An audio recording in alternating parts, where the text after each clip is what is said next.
Ganda. Kita pa ang daan. Pero yung paligid, hindi.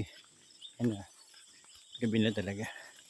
At tatawid pa rin tayo ng ilog. Ano yung daan? Daan ng hila. Yun. Ang daan ng hila? Yun. Sabi ko. Niyog. Ay, ako po, tabi po. Akala ko po'y daan.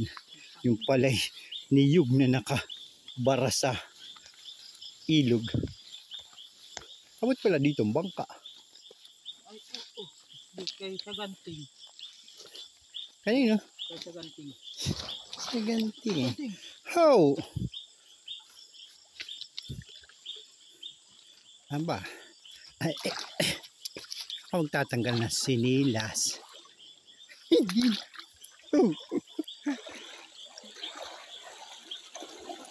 Ay basa dito. Ang tao. Yan, tawid na po tayo. Ito yung ilog ng Alibawan. Ang ilaya po nito ay, yung hulo nito ay sa Pulilio, nasakop ng Pulilio. Kaya ito po yung the longest river sa buong isla ng Pulilio.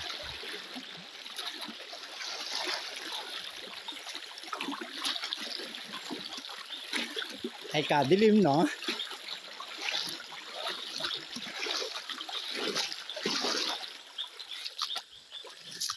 Wow.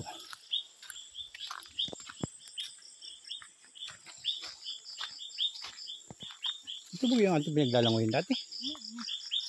Aba. Ang laki na ng pagbabago.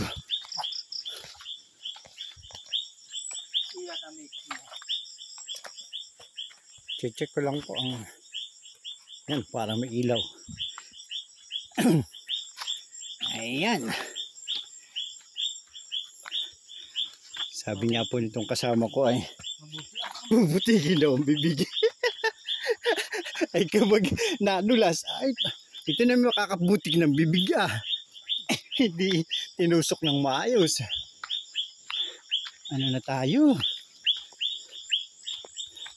Laging dumadaan dito pinupuputikin na ang bibig. Mapapasong nga ba?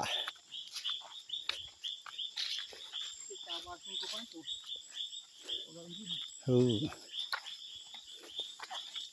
Nagtaka kung isa, nagtabasan ko yung mga dulo sa mga sa bigli.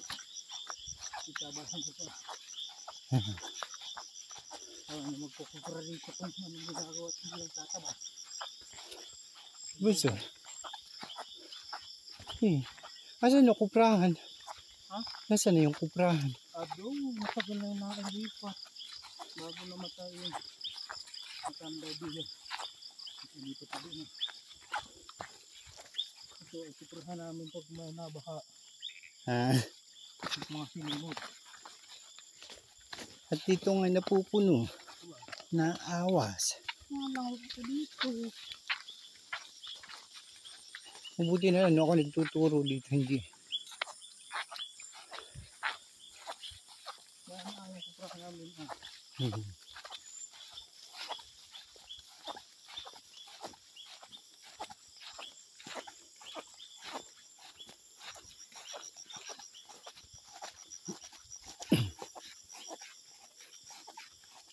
Dito ako nangangawit ng niyog dati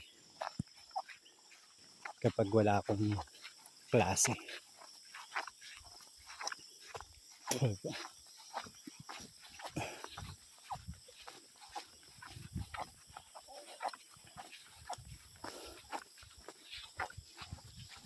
Pag may nakakalamang kasi ay nandyan na ang kuhan, nandyan na ang bisita.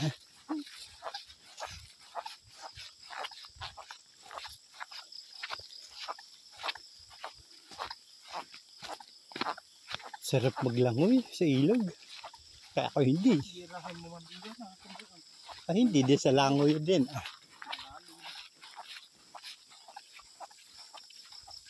Naalala ko lang dito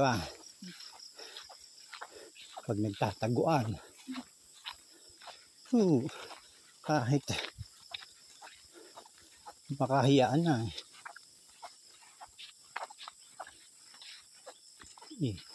Tahimik ang bahay.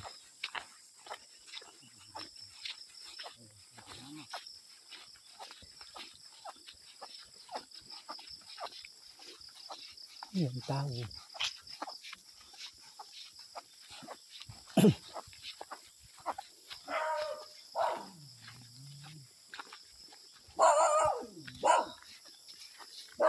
Dito din sila rin ganitara.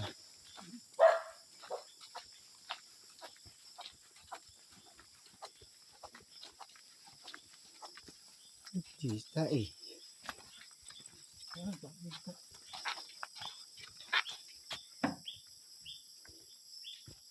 Yung tao. Sino pa ba?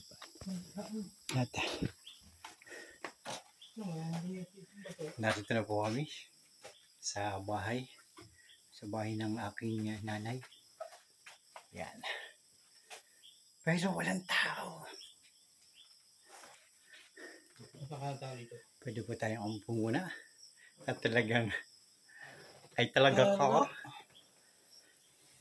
Ayan, syempre ito po yung paglalakbay natin at bukas mamimita natin yung mga bata at syempre yung ating yung guro, kasama kong guro dati, tapos yung guro na dalawa, yung estudyante ka.